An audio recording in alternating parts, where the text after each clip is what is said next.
दोस्तों, स्वागत है आपका मेरे channel best advantage curious point में।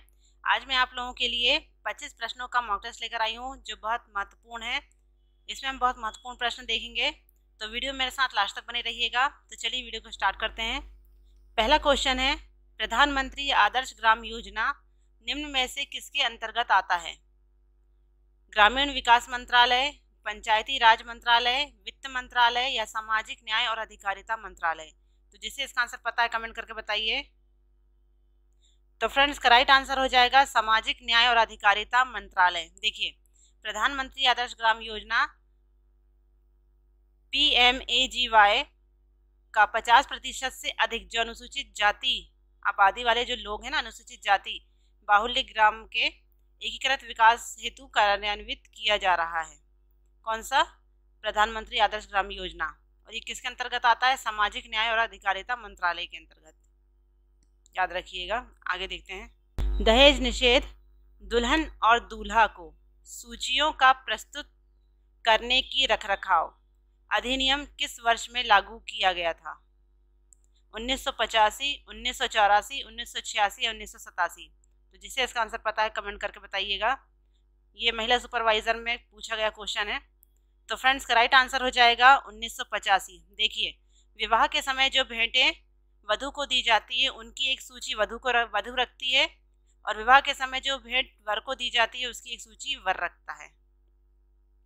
तो दहेज निषेध अधिनियम किस वर्ष लागू हुआ था जिसमें दुल्हन और दूल्हा को सूचियों का प्रस्तुतकरण करने का रखरखाव दिया गया था? ये था 1985 में। ये याद रखिएगा डेट। आगे देखते हैं। ग्रामीण विकास मंत्रालय ने निम्न में से कौन से दिनांक को दीनदयाल उपाध्याय ग्रामीण कौशल्या योजना अंत्योदय दिवस के रूप में घोषित कर दिया था? 20वां सितंबर 2014, 25वां सितंबर 2014, 20वां सितंबर 2013, 25वां सितंबर 2013? तो जिसे इसका आंसर पता है कमेंट करके बताइए। तो फ्रेंड्स, का राइट आंसर हो जाएगा 25वां सितंबर 2014। देखिए, 25 सितंबर 2014 को पंडित दीनदयाल उपाध्याय की 98वीं जयंती के अवसर पर अंत्योदय दिवस घोषित किया गया था। जो इम्पोर्टेंट पॉइंट है वो भी आपको नोट डाउन करना है, ठीक है। आगे देखते हैं। प्रधानमंत्री स्वास्थ्य सुरक्षा योजना सर्वप्रथम कब आरंभ किया गया? 2005, 2006, 2007, 2008? जिसे इसका आंसर पता है कमेंट करके बताइए। तो फ्रेंड्स, का राइट आंसर हो जाएगा 2006। देखिए, प्रधानमंत्री स्वास्थ्य सुरक्षा योजना PMSSY सामान्य रूप में देश के विभिन्न भागों में सस्ती विश्वसनीय सेवाओं की उपलब्धता की विसंगतियों को दूर करना है और विशेष रूप से राज्यों में अच्छी चिकित्सा को हासिल करने की सुविधाओं का विस्तार करना है। इस योजना को मार्च 2006 में मंजूरी दी गई थी। तो प्रधानमंत्री स्वास्थ्य सुरक्षा योजना सर्वप्रथम कब आरंभ किया गया? ये किया गया था 2006 में। आगे देखते हैं। दहेज निषेध अधिनियम 1961 के अनुसार निम्न में से कौन सा विकल्प दहेज की श्रेणी में आएगा? प्रेमपूर्ण एवं स्वैच्छिक दहेज, उपहार, खाना एवं व्यवस्था, इनमें से कोई नहीं? तो जिसे इसका आंसर पता है कमेंट करके बताइए। तो फ्रेंड्स, का राइट आंसर हो जाएगा इनमें से कोई नहीं। देखिए, दहेज निषेध अधिनियम 1961 के अनुसार कौन सा विकल्प दहेज में श्रेणी में आता है? तो ये इनमें से कोई नहीं आएगा। क्यों? क्योंकि स्वैच्छिक और प्रेमपूर्ण दिया गया दहेज ये दहेज नहीं कहलाता है। उपहार या खाना पीने की व्यवस्था ये दहेज नहीं कहलाता है। लेकिन शादी के समय जो वर या वधू को जो उपहार दिया जाएगा और उसे नियमानुसार सूची में अंकित भी किया जाता है, लेकिन वो दहेज की परिभाषा से उसे बाहर रखा गया है। अधिनियम में ऐसा है कि जो भी भेंटें वर या वधू को दी जाती हैं वो दहेज नहीं कहलाता। तो इसमें प्रेमपूर्ण एवं स्वैच्छिक दहेज जो अपनी इच्छा से दिया जाता है, वो उपहार और खाना या व्यवस्था, ये दहेज की श्रेणी में नहीं आएगा। उसे दहेज की परिभाषा से बाहर रखा गया है। हालांकि उसे सूचीबद्ध किया जाएगा कि क्या क्या दिया गया है, ठीक है। आगे देखते हैं। प्रोटीन का पाचक होता है आमाशय, शेषांत्र, मलाशय, ग्रहणी? तो जिसे इसका आंसर पता है कमेंट करके बताइए। तो फ्रेंड्स, का राइट आंसर हो जाएगा आमाशय। आमाशय में भोजन के पहुंचने पर आमाशय से जठर रस निकलता है। यह जठर रस भोजन में आकर मिलता है और उसका पाचन करता है। तो अमाशय से क्या निकलता है? जठर रस। ये भी क्वेश्चन बन सकता है। प्रोटीन का पाचक कौन करता है? ये होता है अमाशय। ठीक है, आगे देखते हैं। एमनियोसेंटोसिस परीक्षण को विधि के प्रतिबंधित किया गया है। क्यों किया गया है इसे? यह एड्स के फैलने का कारण है। यह माता के स्वास्थ्य के लिए हानिकारक है। यह जन्म से पूर्व भ्रूण के लिंग का चयन में सहायता करता है। यह भ्रूण के हानिकारक है। तो जिसे इसका आंसर पता है कमेंट करके बताइएगा। तो फ्रेंड्स, राइट आंसर हो जाएगा यह जन्म से पूर्व भ्रूण के लिंग का चयन में सहायता करता है। एमनियोसेंटोसिस के विषय में हम 2 वीडियो पहले पढ़ चुके हैं, मैंने आपको डिटेल में बताया था। तो ये परीक्षण विधि के लिए जो कानून में प्रतिबंधित किया गया है, क्योंकि भ्रूण के लिंग का पता लगाता है ये। ठीक है, आगे देखते हैं। महिलाओं का कार्यस्थल पर लैंगिक उत्पीड़न निवारण प्रतिषेध और प्रतितोप अधिनियम 2013 के अंतर्गत पद कार्यस्थल में निम्न में से क्या शामिल है? खेलकूद संकुल, आवास गृह, ये दोनों ही, इनमें से कोई नहीं। तो जिसे इसका आंसर पता है कमेंट करके बताएंगे। तो फ्रेंड्स, राइट आंसर हो जाएगा ये दोनों ही। कह रहा है कि महिलाओं का जब कार्यस्थल पे, देखिए महिलाओं का कार्यस्थल पर कई बार लैंगिक उत्पीड़न होता है, तो इस अधिनियम 2013 के अंतर्गत कार्यस्थल पर क्या क्या व्यवस्था होनी चाहिए ये बताया गया, क्या क्या शामिल होना चाहिए। खेलकूद संकुल, आवास गृह, उनके रहने की व्यवस्था, ये दोनों ही व्यवस्थित होना चाहिए। ठीक है, आगे देखते हैं। सर्वप्रथम संश्लेषित कार्बनिक रसायन है मीथेन, ग्लूकोज, यूरिया, बेंजीन। जिसे इसका आंसर पता है कमेंट करके बताएंगे। तो फ्रेंड्स, राइट आंसर हो जाएगा यूरिया। देखिए, जर्मन रसायनज्ञ वोलर ने प्रयोगशाला में सर्वप्रथम अकार्बनिक यौगिक अमोनियम साइनेट को गर्म करके प्रथम कार्बनिक यौगिक यूरिया बनाया था। ये पूरी लाइन हाईलाइटेड है, इसे आप याद रखिएगा, वैज्ञानिक का नाम।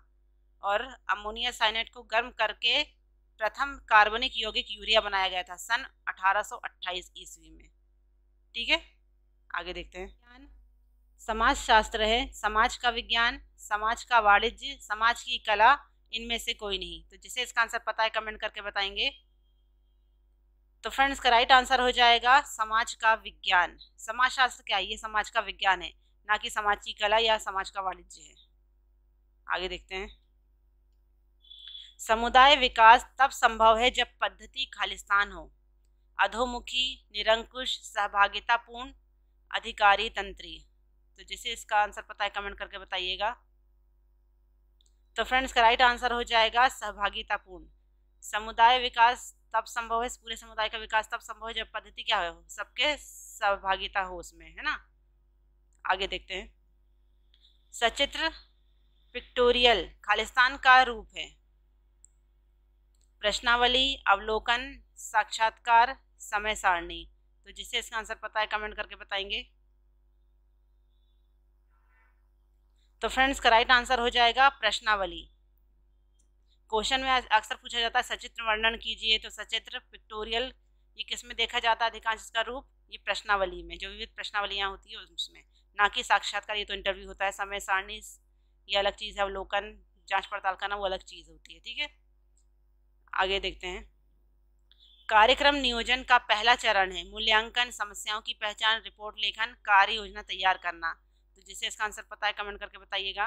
मैं ज़्यादा डिफाइन नहीं करी हूँ क्योंकि इजी क्वेश्चन है। ठीक है, तो इसका आंसर है समस्याओं की पहचान। कार्यक्रम नियोजन का पहला चरण क्या है? समस्याओं की पहचान। आप कोई भी कार्यक्रम डिसाइड कर रहे हो, उसके बारे में आगे कोई काम करना है आपको, तो पहले जो समस्या उसका पता लगाओगे, उसके बाद कार्य योजना तैयार करोगे आप, है ना, फिर रिपोर्ट लिखोगे, आखिरी में उसका मूल्यांकन किया जाता है। अगला प्रश्न है, चौथी पंचवर्षीय योजना खालिस्तान द्वारा आरंभ की गई पहली योजना थी। सोनिया गांधी, महात्मा गांधी, जवाहरलाल नेहरू या इंदिरा गांधी। तो जिसे इसका आंसर पता है कमेंट करके बताइए। तो फ्रेंड्स, का राइट आंसर हो जाएगा इंदिरा गांधी। और चौथी पंचवर्षीय योजना के शुरू होने के समय इंदिरा गांधी कौन थी? प्रधानमंत्री थी। ठीक है, आगे देखते हैं।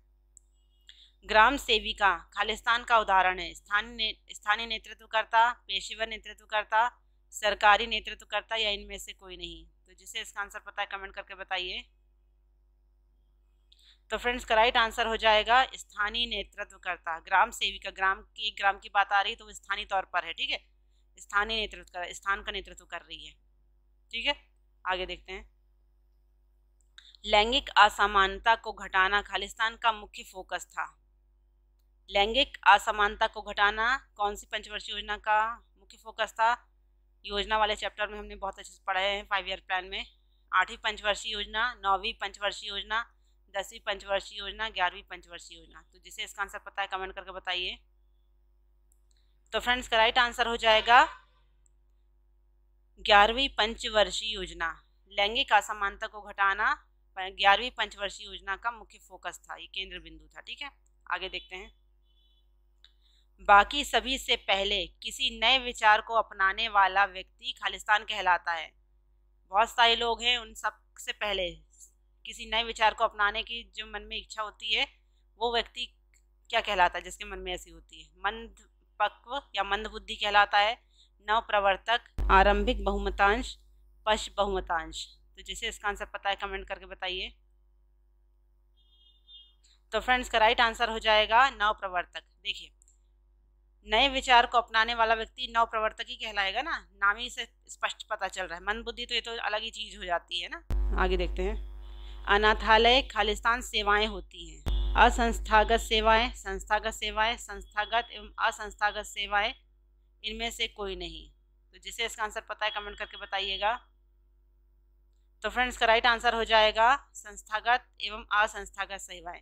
देखिए, जो मुझे लग रहा है डिस्क्राइब करना चाहिए वही मैं आपको बता रही हूँ, बाकी जो इजी लग रहे हैं वो तो आप खुद ही कर सकते हो। क्वेश्चन का पैटर्न देखकर चलिए किस तरह के क्वेश्चन आएंगे। अनाथालय खालिस्तान सेवाएं होती है, संस्थागत और असंस्थागत सेवाएं होती हैं। आगे देखते हैं। सीखने के पठान के कारण कौन से हुए? बुद्धि लब्धि का कम होना, मतलब सीखने में कौन सी चीज बाधा होती है? दूषित वातावरण, ध्यान न लगना, या ये सभी? तो जिसे इसका आंसर पता है कमेंट करके बताइए। तो फ्रेंड्स का राइट आंसर हो जाएगा ये सभी। सीखने के विषय में कौन कौन सी चीज़ें बाधा होती हैं? तो ये सभी चीज़ें बाधक हैं, ठीक है। आगे देखते हैं। नवजात रक्त में हीमोग्लोबिन प्रतिशत होता है 12 से 17 ग्राम, 17 से 19 ग्राम, 9 से 12 ग्राम, यानी 19 से 25 ग्राम। तो जिसे इसका आंसर पता है कमेंट करके बताएंगे। तो फ्रेंड्स का राइट आंसर हो जाएगा 17 से 19 ग्राम। देखिए, जो बच्चे थैलेसीमिया से ग्रसित होते हैं उनका हीमोग्लोबिन 10 होता है, ठीक है। और कार्डियक पल्मोनरी डिसीज में 12 ग्राम जरूरी होता है। हमसे क्या पूछा गया है? नवजात रक्त में हीमोग्लोबिन प्रतिशत कितना होता है?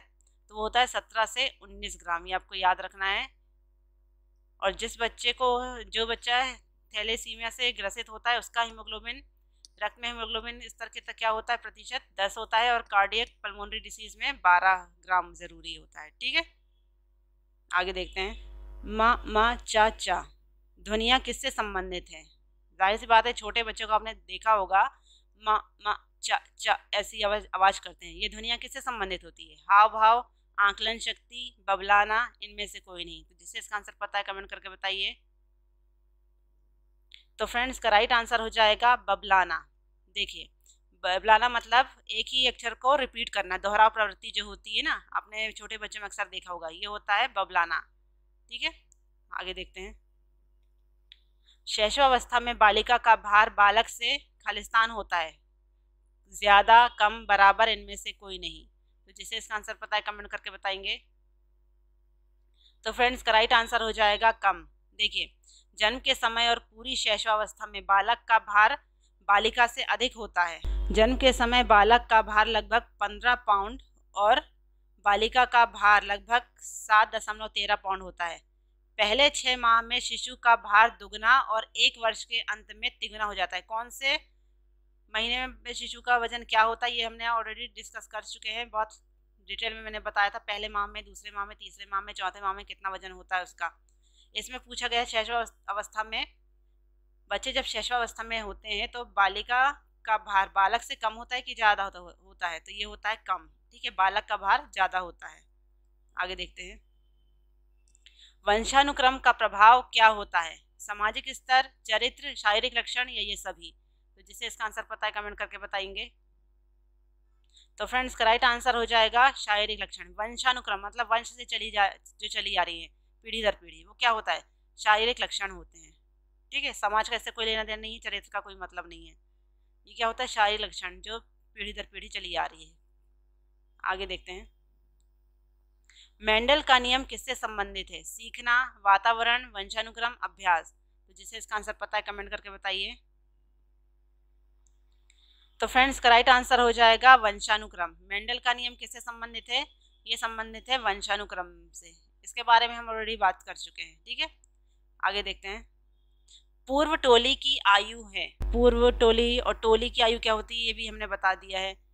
तो पूर्व टोली की आयु क्या होती है, 2 से 5 साल, 3 से 6 साल, 6 से 10 साल या 6 से 12 साल। तो जिससे इसका आंसर पता है कमेंट करके बताएंगे।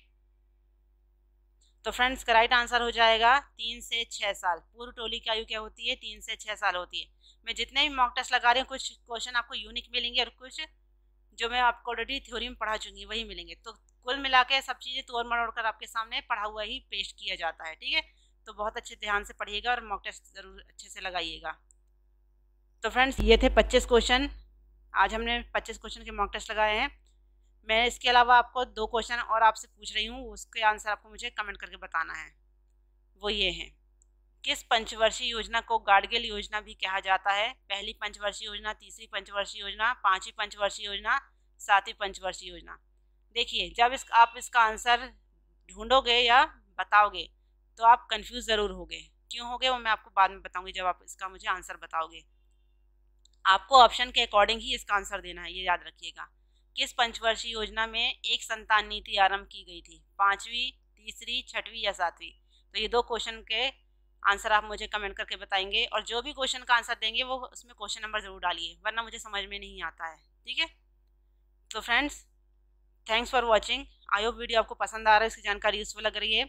अगर वीडियो अच्छा लग रहा है तो please best advantage curious point को लाइक कीजिए, शेयर कीजिए, सब्सक्राइब करिए, बेल आइकन प्रेस करिए और कमेंट करना बिल्कुल मत भूलिए। तो मिलते हैं नेक्स्ट वीडियो पर, तब तक के लिए थैंक यू।